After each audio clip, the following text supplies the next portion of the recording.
Hi everyone, I'm Teacher Andrew, and I'm here in a canoe in my garden, and I'm tucked into a tiny path between two grape arbors. And I put the canoe here because I just ate my very first purple grape. Here's another one. I'm gonna have the second one here on camera. The garden is a miraculous place, and that's why I'm going to read this book, which is called The Leaf Men and the Brave Good Bugs. And this book is kind of all about magic and mystery in the garden. So here we go. The Leaf Men and the Brave Good Bugs by William Joyce. There was once an old woman who loved her garden. Though her skin was wrinkled with age, it was as soft as the petals of her favorite roses. When I was a child, she told the children, the garden was a miraculous place, and anything could happen on a beautiful moonlit night. She looked at them sadly, but that was so long ago, I can hardly remember. One day, the treasured rose bush grew sickly, and so did the old woman. She stayed in bed, and the flowers grew dry from thirst.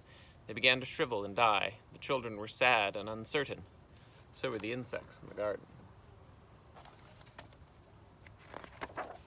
The cricket serenaded the old lady. The fireflies wished her well, but she would not wake. Her dreams were fitful and filled with things from long ago. She grew weaker and weaker. The garden was in peril.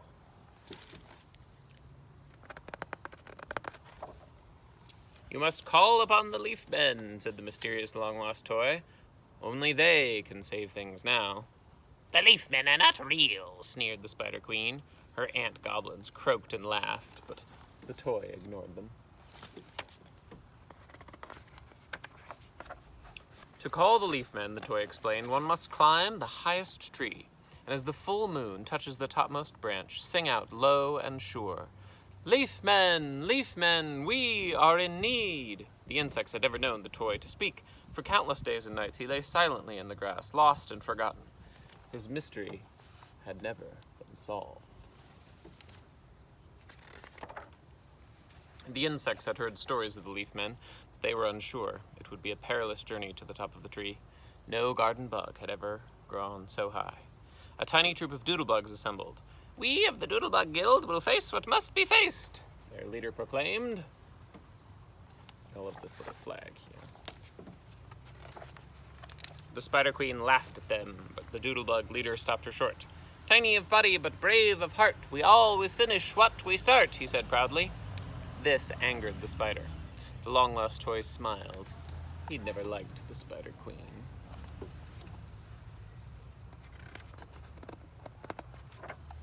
It was windy as the doodlebugs began their climb. A storm was brewing. The other insects wished them well, but they wondered if they could make it.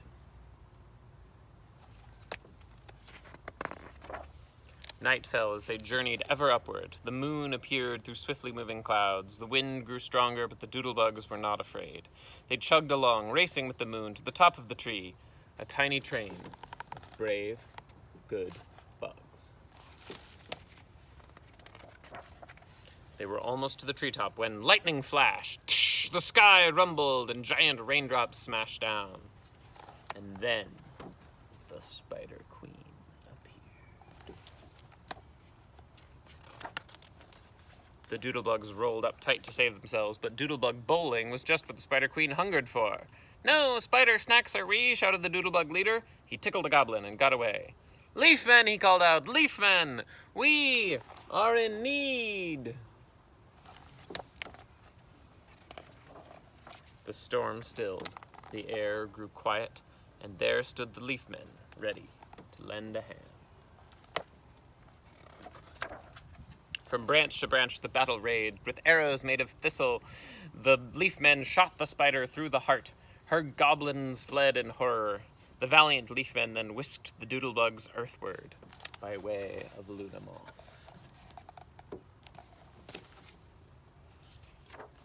The leaf men were gardeners of a grand and elfin sort. They sewed leaves back on, turned brown stalks green, and made the rosebush bloom like new. Tiny of body, but brave of heart, we always finish what we start, sang the doodlebugs as they helped. But when the gardening chores were done, the leaf men grew quiet. The Spider Queen at last is dead, they told the long-lost toy.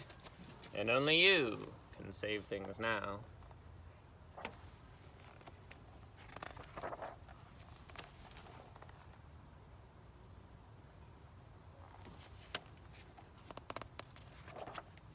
At dawn, the old woman finally woke. Her eyes lit up. My little metal man, she whispered. You've been lost for so long. She had not seen him since she was a little girl. I'd almost forgotten you, she sighed. She smelled the rose in his tiny hand, and then she saw footprints on the windowsill and smiled. Soon the old lady was back in the garden. I remember now, she said. My father gave me the metal man to watch over me at night. My mother planted the rose bush to bring me comfort. I remember they told me that the leaf men watch over the garden and they make sure that everything is all right.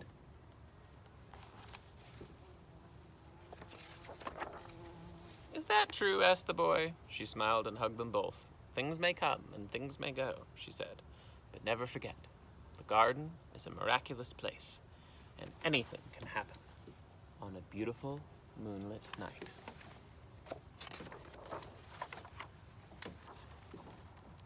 And there is a picture that has the old lady when she was a little girl planting that tree and the little metal man with his rose right there in an old frame.